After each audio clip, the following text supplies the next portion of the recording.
2 tahun sudah DKI Jakarta berada di bawah kepemimpinan Ahok. Namun standar kesejahteraan warga Jakarta belum seluruhnya terpenuhi. Masyarakat pun menilai gaya kepemimpinan Ahok yang terkesan arogan belum bisa menjadi solusi atas masalah rakyat kecil. Ya karena terbukti sendiri sih sekarang banyak yang masalah-masalah yang belum teratasi gitu. Lebih bisa mengkondisikan. Jadi supaya rakyat-rakyat lainnya pun juga bisa memandang lebih baik lagi. Untuk selama ini sih yang aku lihat beliau itu hanya kurang pendekatan aja kepada rakyat. Masalah kesejahteraan warga DKI di bawah kepemimpinan Ahok pun turut menjadi perhatian para netizen di media sosial.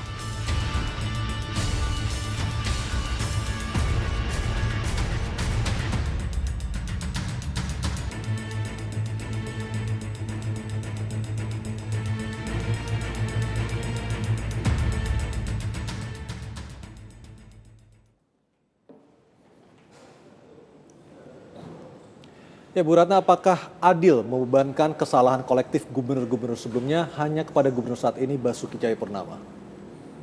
Bukannya membebankan, emang itu udah risiko yang harus dia terima kan, dan juga bukan berarti kita mengatakan yang lalu itu tidak salah juga gitu loh. Tetapi jangan juga sekarang cara pembenahannya dengan terus ngomel, ini kan bukan salah saya, nggak boleh begitu gitu. Tapi sebenarnya persoalannya Pak Ahok itu kan bukan di situ. Persoalannya tuh kalau menurut yang saya sinyalir dalam logika saya, itu memang beliau ini terlalu dibebani oleh tanggung jawab investor ya, mungkin hutang pilkada atau apa saya nggak tahu, hutang politik barangkali. Jadi nggak ada yang murni originally, apa sih konsep lo mengenai kota ini kok sebentar tar pindah sono, semangatnya tuh menggusur gitu, semangatnya tuh menciptakan sesuatu yang sebenarnya pada akhirnya peluangnya adalah peluang untuk properti. Baik, Mas Gugun, tadi Anda menyinggung masalah tata ruang. Sebenarnya seperti apa sih apa yang ditandatangani oleh gubernur saat itu yang saat ini menjadi presiden, Pak Jokowi? Ya, yang kami baca dokumen di Perda RT/RW itu kan keluar 2012 ya, dan ditandatangani oleh Jokowi, yang waktu itu wakilnya adalah Ahok. Lalu Perda Rencana Detail Tata Ruang 2014 juga sama ya, Ahok yang sebagai wakil gitu. Apa yang Anda cermati dari Perda tersebut? Pertama gini, di Jakarta itu, contoh di dekat tempat saya di daerah utara itu, ada satu mall besar namanya Pluit Village, itu dulu sejarahnya berdiri di atas Taman Buaya, atau rawa-rawa yang cukup besar di Jakarta Utara sebagai tampungan air. Tetapi itu sudah sejak lama ya, harusnya kalau ada Perda RT/RW yang baru, Perda RT yang baru, ini harusnya kalau memang ada target 30% RTA di Jakarta, ini harusnya kena dong gitu loh. Tetapi ini lolos, Pluit Village ini lolos, termasuk Mangga 2 yang ada di pinggir kali, ini lolos juga gitu. Lalu gantinya di mana supaya target 30% terpenuhi? Kemudian yang miskin lah yang ditumbalkan, kampung-kampung miskin ditumbalkan dengan alasan banjir macam-macam, lalu kemudian dikandangkan di Rusunawa. Ini artinya rakyat miskin ini diumpetin gitu loh. Nggak boleh nih ngotorin kota, ngotorin pemandangan. Nah, tetapi lalu dengan atas nama RTH yang sebenarnya tanggung jawab di DKI karena dia hanya melindungi yang kaya, kemudian ditimpakan kepada yang miskin. Gitu. Jadi kalau secara konkret kami mengusul ya kepada entah dengan Ahok atau dengan Jokowi, pertama mesti harus ada membuka diri dulu nih. Pertama membuka diri. Hilangkan dulu beban seperti yang Bu Ratna tadi bilang ya. Hilangkan dulu beban, buka diri, lalu ngomong bicara dengan rakyat, dengan berbagai pihak, ini solusi tengahnya apa nih gitu.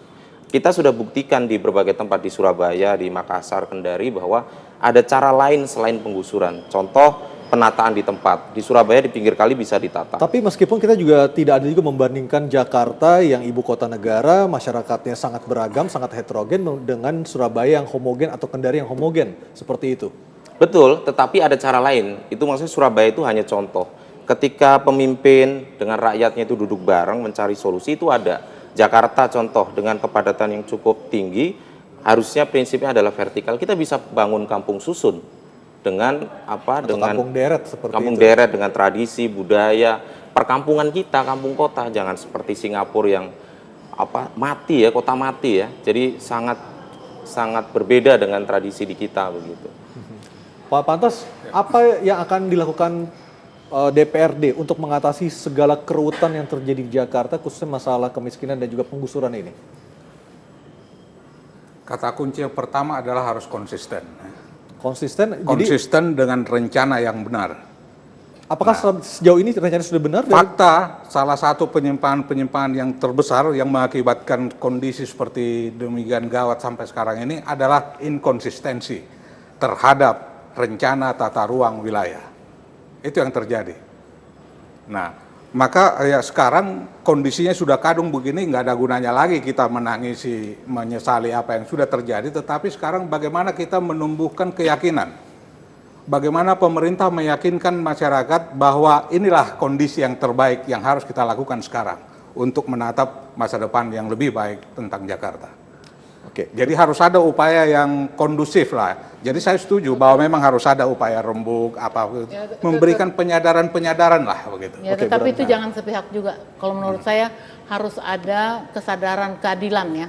Jadi jangan hanya yang daerah rakyat miskin nih yang diobok-obok gitu, dan walaupun pendekatannya dengan baik atau apa, tapi wilayah-wilayah yang notabene terlarang ya, itu kan kayak Kelapa Gading itu kan sebenarnya itu tempat menampung air buat Jakarta. Itu kok bisa jadi kota gitu, nggak ada yang pusing kok. Baik, gitu. kita akan tunggu apa yang konkretnya dilakukan oleh Pemda maupun DPRD, kita akan melihat bersama. Jadi ditata lagi gitu, ditata. Salah satu bukti inkonsistensi ya, sebenarnya mulai tahun masa Belanda sudah harus ada 2 kanal raksasa tapi di baru DKI dibangun Jakarta. beberapa tahun Tapi belakangan. baru hari ini Kanal Timur terjadi. Terakhir Mas boleh? Sedikit saja. Sedikit saja. Ya.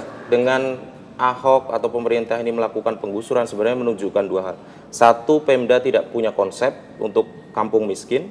Yang kedua, mereka tidak punya kemampuan komunikasi dengan rakyat miskin. Baik, Mas Gugun terima kasih, Bu Ratna terima kasih, Bang Patnas terima kasih, dan pemirsa demikianlah Talk to iNews untuk malam hari ini. Kita akan kembali berjumpa dengan topik yang berbeda. Saya Aryo Ardi, selamat malam dan sampai jumpa.